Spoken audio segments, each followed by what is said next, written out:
everyone and welcome to a new video. Today I am going to talk about series I finished. This is an ongoing series on my channel that every time I finish 15 series I make a video and talk about thoughts of finishing that series.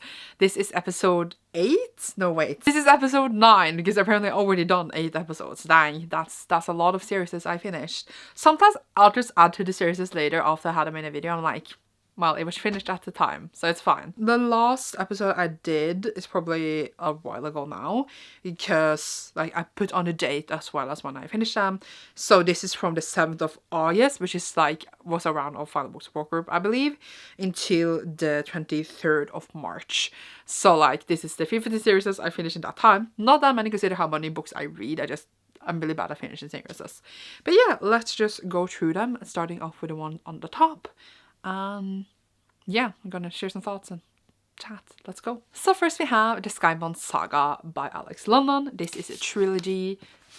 The 3 books here, actually in the wrong order. We have Black Wings Weeding, Red Skies Falling, and Gold Wings Rising. And the first book I actually read twice. Once for fun for me and then once for FAES and Gaze, and it follows these 2 twins that live in this world where they like tame birds, etc., and they're kind of like in a trade of trading tame birds. The father abused them a lot when they were kids, and one day he was killed by this ghost eagle, which is like this huge bird that is kind of mythical as well. And then one day, one of the kids, like the dude of the twins, decides to go out and capture the ghost eagle to prove himself and different stuff. And it is just very, very cool. It sounds maybe like a bit typical YA fantasy-ish. And yes, it does have like some typical traits, etc., like every book does. But it's just so much fun. It is so cool world. I really like how it's written. I really, really like the characters. And I just like how things were developed.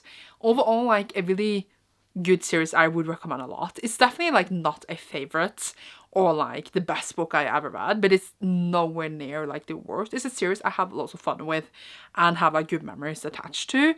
And I feel like not every series can be your favorite, you know? So this stuff I really, really loved and enjoyed. I especially like the characters, how queer it was, and just like the world. While I also do think that some things could have been benefited from being explored more, and like some parts were a bit like, what? But overall, just like a cool story. I especially like some parts I think about now, which is kind of spoilery. I love a lot. So overall, like a really good experience. I think like the whole series is like a 4-star for me. We can give all of them 4 stars. And I'm glad I read it and I'm glad I enjoyed it. I hate that this one is like, what's it called? Like glossy, when these are like mated. I don't know how to say the word, but like they're like not glossy. But this one just was produced in another fabric or whatever. Not fabric, that is like clothes. Like another paper. And I hate it. I hate it so much. But yeah, it's just a book series I enjoy, and like I could imagine myself like rereading it in 5 years. Just like really easy reads as well. I'm glad I did, and that's all my thoughts. Then we have a little YA romance trilogy by Zendaya Manon, which is When the Diplomat Rishi trilogy, which consists of When the Diplomat Rishi, There's Something About Sweetie, and 10 Things I Hate About Pinky, which is all following Indian girls in the States and like their love stories. They're really cute and like have different aspects in them. Obviously they're kind of more companions of each other, but it's still like a trilogy, so I count it as a series. And they all have like really different aspects of them. In this one we have kind of an arranged marriage in a way trope, whereas her parents wanted her to marry this dude. She goes to this coding camp and he follows her, and then like parents wanted them to marry and she's like, what? But then maybe she's a follow for him. In this one, what was even like the romantic trope? I don't remember right now. I feel like they did like have some tropes in this one, but I feel like the things I remember about this is that Sweetie is a fat teen and that she has all her time been like told she doesn't deserve love and like she needs to like get slimmer, etc., to deserve love. And it's a lot about her finding, obviously they were wrong, but like also other people realizing that. And this is a favorite in the series. I gave this 5 stars and like I almost cried. It gives so beautiful like the realizations that Sweetie had, and just the way this was written, it touched me really deeply. And in this one we have like fake dating trope. We have like a whole family and like a summer house thingy, and then like they don't actually love each other, but they pretend to date because they're being bugged by everyone, I think. Yeah, he wants to work for her mom, and she's saying if they pretend to date, because she's always been looked up on like the messy one in the family, and wants to show that she can date a proper guy or whatever. But yeah, it was fun as well. I overall I could enjoy the whole vibes in this series. They're really, really fun, sweet reads, and I enjoy obviously the representation, just like overall fun vibes and a cute series that I enjoyed a lot. And again, There's Something But Sweetie was my favorite, but yeah, I like them all a lot. Then I finished Frostheart, which is a middle grade fantasy series, which is Frostheart. Then Frostheart, Escape from the Aurora, and then Frostheart, Rise of the World Eater. And this is all by Jamie Littler, which I obviously picked up because of Gavin, because who didn't pick it up because of him? And overall, just a very cute, fun series. We are like in this like frozen world where everyone live in these different, I was going to say sanctums, and then traveling between them is really dangerous because there's these levitans attacking them. And we have a main character who's a song weaver, and people believe that song weavers are being controlled by levitans, so they're like scared of him. His parents disappeared a while ago as well, so he's going out to find them. And it's about that story, and it's really, really sweet, very frosty, very cute. I did kind of get disappointed a bit actually in the first one because I had really high expectations and I felt like it was just okay, but it was still good. And the second book blew my mind away. I love the second book a lot. Like I had so much fun with it, and it's my favorite in the series. I don't know what it's about me. I always really enjoy the second book, but sometimes I don't, because sometimes the second books are horrible.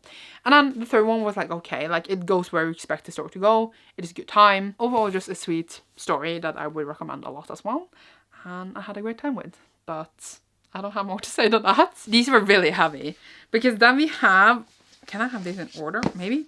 We have the Witcher series, which I apparently didn't finish until last year, because I had read, I think I've read the first book now 3 times, but I hadn't read like all the way through the series, and I decided to finally do that last year, and I listened to all of them on audiobook, and I had a good time because I had read, I think, Last Wish, Sword of Destiny, Blood of Elves, and Time of Contempt before. So I reread all of them and then like finished with the last 3. So obviously I gotten the new hardcovers, and I don't have all of them because there are 3 more. There are 3 more, and I haven't like bought all of them because I'm buying them like in over time because they're expensive. And I have like all of them in like the other paperbacks, but I thought I would rather show off these because they're prettier. I really, really like these new editions because they didn't have like proper hardcovers for a long time. They only like have paperbacks, and they were kind of ugly, but I bought them anyway. But now we have like the proper hardcovers full of like the whole series, and make me really happy. They're really heavy because at least these are so heavy because they use like thick paper because they're illustrated. But it's a series I really enjoy. I love the world. I love Geralt and Yennefer and Ciri. And I love the characters, as I said, I like the world. But I kind of hate how the books are written. It's like a deep hate for me because I feel like they're written really confusingly, and like just a lot of telling, not showing. I just don't think that the plot itself is the greatest. This is like my biggest criticism of it. Like I can love Witcher, but I don't love the books. Like I enjoy them a lot. I would recommend them, but if people criticize them, I can definitely see what they mean. So I don't think like they are the strongest books for me. But it's definitely like a series I still think about really, really highly. Like the first book is like one of my favorite books. And like, as I said, I love the characters a lot. And I love the show too, but like it has so many flaws as well. I enjoy the game, but I haven't played it all the way through. But yeah, again, really like positive attachment feelings towards Witcher, but also like have a lot of problems with it as well, which is like, I actually kind of want to reread them again because I feel like it's a kind of story where it's hard to actually grasp what the author's trying to write, because it's really like weird sometimes how it's written, for me at least. So that's why I feel like I need to read it again to like grasp the full story one more time. But like I didn't like love the ending. It was just a bit like meh. And this had a lot to do with like how you feel in the end of the whole thing. But yeah, it's 5 here. It's like, is it 8 Witcher books altogether? Wow. Obviously I count Sword of Destiny and Last Wish, because if you just start with Blood of Elves, I feel like you're not gonna, yeah. But I think the short story collections are the strongest ones. So it's when you get into the main story for me, I'm like, meh. But I still enjoy them. They're so heavy. It hurts. It hurt my wrist to hold these. I then finished a little YA duology, which is This Poison Heart by Kaylin Bayron. This one is a like Secret Garden retelling, and it follows Bryce's, I can't say her name, it's like Greek or something. Call her Bry, and she inherits this house with like this huge garden, and she's like, what is going on? So they move there, and there's like mysteries, trying to find out like what is going on, and like connecting the story of like how she's connected to this house because she was adopted, etc. It is very queer. It is a book that I really, really enjoy. Like the first one, I like had huge positive feelings for. And I did enjoy the second one as well, but I just didn't feel like the great attachment I felt like in the first one. I feel like I just would have liked this as to be a standalone and then have like attachment to more mystery when we were done with it, because I feel like it would have been a nice to just end it where we were. I don't actually particularly remember a lot of this right now. I think I read it off like not sleeping because I read it for like a 4-hour readathon, but it didn't attach itself to my brain because it was just like, okay, this is it. And as I said, kind of wish it was a standalone. But yeah, overall, like, I did enjoy like the vibes and the characters, but it was just a lot of things that fell flat for me, sadly. But it's still books I would recommend, and like, I don't hate them or anything. They just feel like okay, you know. Then I also finished the Wizard of Wands series, because it was also on series I need to finish a year, so I'm just glad I finished one of them at least. And this is a quartet, as you can see, by Cressida Carwell. And I listened to them all on audio because David Tennant reads audio, so I just could not listen to it. It has like music and sound effects. It's amazing. And it's obviously a middle grade series. We are set in this world in kind of this forest where we have witch hunters and then like wizards hating each other, they're enemies. But then we have like the witches, they are evil and they are returning. And we have two characters, one who is like a wizard's son and like the daughter of like the hunter, and they meet, and it's just such a ride. It's just so whimsical and fun and just pure chaos. And it's giants and like a bodyguard that faints every time he's afraid, which is granted not that great. And it just comes together to this great destiny and this story. And I ended up like really enjoying it. I think it was a good story overall. I really like the colors. I really like the illustrations inside the books. It's like a strong middle grade series, which I feel like a lot of kids would enjoy, and like I personally enjoyed a lot as well. And yeah, I would reread it. I would listen to David Tennant read this to me one more time because yay. And it's just fast, fun reads and very enjoyable. But can we talk about how the colors for like middle grades are like repeated? I mean, we didn't have blue here, but we do have green and red a lot, which is granted fine. It's just funny to think about. I then also finished the Wafers series, which I feel like is in the wrong order, which bothered me. This is done now, right? I'm pretty sure they said it was done, but I am not 100% sure right now. Hopefully it is done. And this is like a space series following different characters in different situations that kind of connect together in this universe that Becky Chambers made. And we have like different obviously stories in each one. In the first one we kind of are on the ship with this crew that kind of is like a found family. In this one we follow two storylines, where like one in the past and one in the future, where we have one of the main characters kind of in the first one there as well in the future, trying to adjust to a new life. In the third one we are on a space station that has kind of a research destination and try to figure out like what is the meaning of this space station. And in the fourth one we are a bunch of characters, there's also some of the in these books here, that is stranded on this space station. No, not space station, space place, little planet somewhere. And they're stranded because like an accident happens, so they all like connect and help each other there. And yeah, I did enjoy the story overall. I definitely don't think I love this as much as everyone else. I don't think it's a bad book by any means. I think they're really well written and have like good points. They're definitely very character driven stories, and it's not like my favorite thing always. I enjoy Becky Chambers' writing and like queerness, etc. that she has in the books, but I just don't feel like I love them as much, as I said, because they're so character driven. The first one was like okay, the second one is my favorite. Oh my god, again. Seriously. And I gave that 5 stars, and I was just so attached to this like flashback story. I was in tears, so like I love that a lot. And the third one I didn't really care for at all, almost. Like I gave it like a really weak 3 star. And the fourth one I did enjoy because it's fun to see some of the characters again, and I did enjoy like the moments they had and how they helped each other and that. So it's like, I think a 4 stars, I think. It was like ups and down, but I don't think it's terrible by any means. I did enjoy myself a lot through a lot of it, but I just feel like I was expecting to love it so much considering what I heard about it, but then I felt like okay. Also, can we talk about how like the third spine doesn't match the other ones at all in color? But at least it matched like in height and like letters. But yeah. Second book is my favorite. It was one of my favorite reads for last year. But I finished it, which is good. Was this picked out a series I needed to finish? Why did I finish it? I don't know. It has to have been. I don't remember. But I finished it. Then I read another Trilogy, which I didn't even know was going to be a series in the end. But it is What If It's Us by Becky Albertalli and Adam Severa. And then Here's to Us, which it was the sequel that came out. And now it is a Trilogy. So it's like, I think it's finished now. So I guess I finished the series. And this is a lot about like these two boys here that I don't remember the author, Arthur and Ben. And they meet at this post office and keep like missing out if like they should be together or not. And then it's like, oh, we should be together, we should be together, we should be together, over and over and over. In the first one, which I did enjoy when I read it, which is now a few years ago when it came out. And then this came and then I read it. And I didn't really enjoy myself. I felt like now I have grown too old for YA romance. And it made me really sad because it made me feel old. And I just didn't care for like how they couldn't talk to each other. And how they were just like, oh, we can be together, we can be together. And just all of the things like how they were seeing other people. But it was just so clear that they went into those people. That it's just like you don't care because you know they're gonna end up together.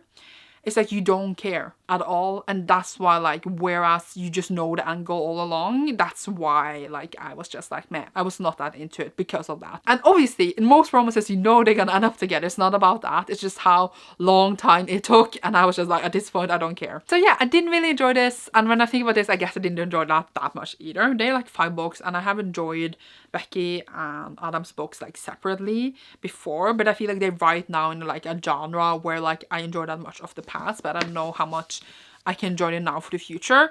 But like I feel like I would still keep reading it, but I have been reading it so much less now than like the last few years. I like used to read this kind of YA contemporary a lot, and now lately I'm just like meh, but I find some good ones and they make me happy. Then I read randomly a Can't Follow series, which is the Kingsbridge series, and I cannot find the other books in the series. Like, I don't understand where they are. I put them somewhere weird.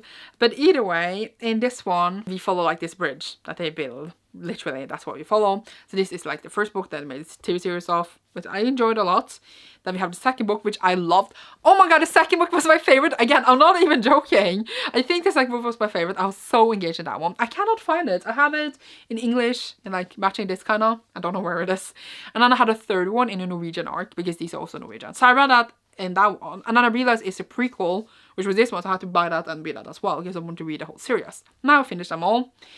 And I don't know where 2 and 3 is. I have these here. I don't know where they are. I tried to look for them and I was like, oh, it doesn't matter. It's just funny. Again, I feel like as I read them, like the same things just happen over and over. You have some characters that are the good people, that are gonna stay the bridge or the town or whatever. And we have some bad people just trying everything to do that they can to keep in power. And then eventually, after like a 900-page book, they will get consequences for this, to do fucked up shit to the people that are nice. And yeah, it happens in every book. We have some random sex scenes. We have this couple that really want to be together, but they can never be together for different reasons. It happens in every single book. And they're so long as well. And as I read this one and the third one, I was just like, I've been reading the same story 4 times. And I know that is most books. Obviously, like in a fantasy book, when everything is happy in the end, you have read it before. But it feels like, you know, it adds more. It has more complex things. But here it's just like, I'm reading the same characters again and again, and the same evil people, and then the same thing's gonna happen to them again. Even though I like some of the plotting out, especially like in the second book, it just felt like tiresome in the end. But I read one Can't Follow series. I think I don't need to read more now, because it's probably gonna be the same in those ones as well. But I don't regret it, because I had a good time with a lot of it, but I'm done now. It's fine. Then I read Beast Made of Nitrology by Toshi Onobuchi. This is a fantasy story where we have our main character being able to like take sins onto their bodies, and then like they become tattoos and disappear. And then he needs to go and take the sins from this royal, which he then finds out like have this plan to do certain things. And he's like, oh, what do I do? And then a lot of stuff happens that devolves after this revelation. And I think like the world is very cool and original. I think that the setup is really cool. I like the characters. I just feel like, again, this is a bit just constricted by the fact that it's a YA series. I think like the first one was like really strong, very fast paced, and a lot of things developed really fast. And the second one was good as well. Well, I feel like the ending was super rushed and it could have been more like developed. But I really like enjoyed still like the small parts of it and like the character moments, etc. And it was like a fun series that I would recommend and I had a good time with. And I like the colors a lot. But I don't think it's like my favorite by Toshi Onobuchi.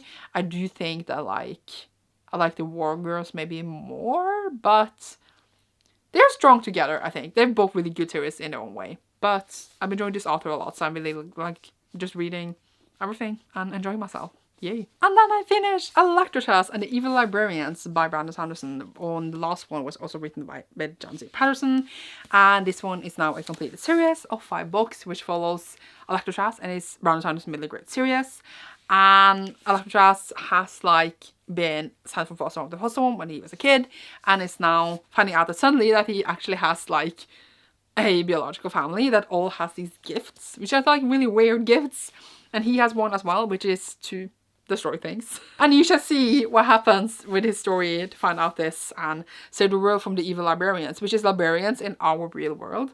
Just that they are made to like put out false information about like how the real world is, which is their world. And it's just really cool how the author, which is Electroclass, talks to us directly and like breaks the fourth wall of like this humor and like telling the story. And I just love how these are written. They're very humoristic and fun. Really, really fun, I think, for kids as well, but also just really fun for me. Brandon Sanderson also has like a really cool magic system as well in the series, which I think he develops in a really interesting way and just shows like different sides on how well he has thought through the whole thing. As well as just like how the world is set up, I think it's really cool, and the different characters. The 4th book did make me pissed, yes. I was screeching at this point. Wait. I was gonna say, this is book 6. It's not 5 books, it's 6 books. Wait. I was very confused because I was realizing I had wrong. It was 5 books in my shelf for so long that I forgot this, like the other one was hidden. So yeah, it's 6 books. I'm sorry. They read so fast. I think I read the first 5 in like 2 days. So like, it's not like fast-paced book. And then we waited 100 years for the last one because the 5th book actually pissed me off a lot. But then the last one finally came, which is Bastille versus the Evil Librarians. And like, I feel like the ending was so disappointing when I think about it more and more. Like, it didn't have like the cleverness that I wanted from like the whole series. Like, we had built off for so long with so much cleverness and like much clever plotting that like, I guess I would expect maybe from a middle grade series. And then we ended on that, and I was just like, really, this is it? Also, look how much smaller the last one is compared to the other ones. We could have more pages. I don't think like it's JC's Patterson's fault or anything like that. I think she's a good writer and all that, but I just don't know if like Brandon had more plans or if like he gave up all the plans to her or what happened. But it just felt like we had built up for so long to all this, and then that we just concluded, and I was like, oh, that is it. It didn't feel as clever as the other ones, and that bothered me. But we're done now. And it was a really good series. I enjoyed the 4 first one the most, but they all blend together because I all read them like within like 48 hours or something. The 5th one pissed me off, and the last one didn't give the answers I wanted. They fall a bit down, but I love them dearly, and just how the world is built, etc. It's just so cool, and I feel like I cannot explain it properly, but just I was so surprised of just how clever they were. And it makes me happy to think about. Okay. I then read the Me Before You trilogy by Georgia Moyes. I didn't bother getting out the books because I have 1 and 2.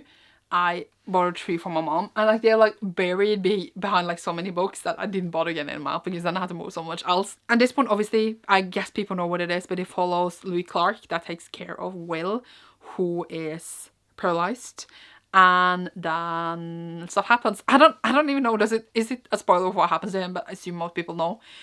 And it's like, I don't enjoy to talk much about it, but I don't think how the first book carries how people that end up with disabilities like this, how that story is told and represented is good in any way. But I still want to complete the series because that's just how I am. And I had the second book for so long. And I enjoyed the second book, but I was really annoyed with things that developed and happened. Second book, least favorite. So there's that. And then the 3rd book happened. I was just like, okay. So I care about Louis as a character. I think she's funny. And I think the books are written okay. But it's just like, I kind of just wish I never read them. And I know like people would just say like, just DNF the series, why did you continue it? But I want to know what happened to Louis as a character. But I just wish that like the books never got hyped in the first place, so that I would have never heard about them and read them. That's what I mean. Because I think like at a point I would have been curious about the books to read them. At least like in the age when I read the first one, which was like in 2014 or whatever.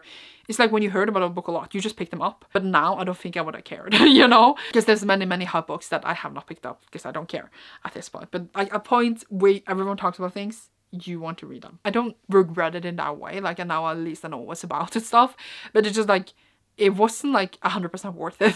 And it's not a story for me at all. I just don't, again, like the message the first book sent, that a lot of people that are disabled have talked about, and it's how they made them feel. I just don't think that whatever message that book gave is good. I think like the message it wanted to give about the topic it gave. I know the author said she wanted to talk about it, but I think she could have done it another way. But yeah, don't know how I feel about like the series overall. I removed a rating for the first one because when I read it at the time I was like, oh, so beautiful, and I'm like, ew. And second and third, I think I gave 2 stars. But yeah, I finished the series. I am unsure if I've ever read anything by Jordan Boyce again. I have one other book by her because I was planning to read her whole backlist at the time. That's not gonna happen now. I think it's called Sheltering Rain, and I might read that if at a point like it comes up on like a randomized challenge or something like that. And obviously like it's a completely different thing. But she's like really popular in Norway, so there's a lot of talk about her a lot. So at least like I read some of her. There's that. Then I finished! This is so many books. The King Fountain series by Jeff Wheeler, which is this long. Oh my god. Which was on series I needed to finish last year, but then I finished it this year for a Patreon readathon. Whew. So we have the first trilogy, which is the 3 first books here. Then we have the second trilogy. I can't even see, which is I can't show you. It's not The Maid's War. It's like these 3 here. This one, and this one, and this one, and those 2 here are prequels, but this one should be read actually before Holy Crown, maybe. So it should actually maybe be here. Oh, moving it to fit the order like this. Maybe. Oh, I'm losing one. Oh, there's too many. But yeah, this one just basically in the first trilogy for Owen, who like in every book is in a different age, which is why like drew me in, because I thought it sounded cool. Then we have like this King Fountain, which is kind of like a destiny fountain that gives powers and like chooses its ways for the people that live in the King Fountain kingdoms. And there's like political stuff and wars happening and stuff like that. I think the series was enjoyable enough. I don't think it's my favorite. I enjoyed it. I could recommend it. It's not a series like I go around thinking about and thinking like, oh my god, that was amazing, or like love by any means. But it's a book that series that I could enjoy and I had a good time with. And it was really easily written and just a good ride. And indie published as well, which is cool. But yeah, I don't know what more to say. I feel like I read them and I'm done with them. I don't regret reading them, but I don't like love them to death either. And when I heard about them many years ago, I decided to read them. And I actually completed them. I don't always do that, but like the whole series finish thing pushed me. Here we are. Yay. I'm gonna put them down. Then we have the Brown Sisters trilogy, which is a romance trilogy which follow each a Brown sister. They all get their loves. I just finished this the other day. And I really enjoyed them. And guess what? The second book in the series is my favorite. But yeah, they started off with Chloe Brown. She doesn't like to go outside and stuff. She's chronically a computer geek with a goal, and she has like a list and she's gonna do this and this and this, and then Brad helps her to do these things. Really sweet. In this one we have Danica, who gets like in this fire alarm, I was gonna say trapped in the elevator, and then she gets saved by one of like the guards at the school, and then they go viral, and then they fake date so that like it can profit his like non-profit organization thing. So we have fake dating. And they were just so sweet. So I love them a lot. And in Eve, we have like she's a mess kind of going to prove to her parents that she can take care of herself. So we have like a control freak dude that like she meets. She is sunshine, he's grumpy. And she starts working for him, etc. And things develop. So obviously it's a romance, you know where it's gonna go, but it's always like sweet moments. They all have like second act breakup arc, which like happens in every romance, but like in these it works out fine. But it's something just like you're just waiting for it, and then it happens. It's just like, oh yeah, they had a breakup and now they're gonna get back together. It happens like a lot in romances, but I just think it's funny. Like the trope of romances is funny to me. But yeah, it's a series I really enjoyed, and I'm glad I read them. I finally like actually picked up these really close together, but I read this like 2 years ago, and I finally finished them. And I would read another series by Tali Hibbert. And yeah, it's a really sweet series actually, so I'm really glad I enjoyed it so much. And yeah, look, they changed the logo of their publisher from the time I read the first one to the other ones. You can't see that because it doesn't want to focus. Well, whatever, it's fine. And then the last series for this really long video is the series I again finished the other day, and that is The City We Became, or Great Cities Duology by Anka Jemisin. So I thought it was going to be a trilogy, and initially it was, but Anka Jemisin wrote now in the acknowledgements of this one that it's only going to be a duology. She was done with the series, and I'm good with that. And it was a series for me that I really enjoyed. It's about New York and how every borough in New York becomes living people, and they are connected to the city and need to fight this woman that is trying to stop the city from being birthed.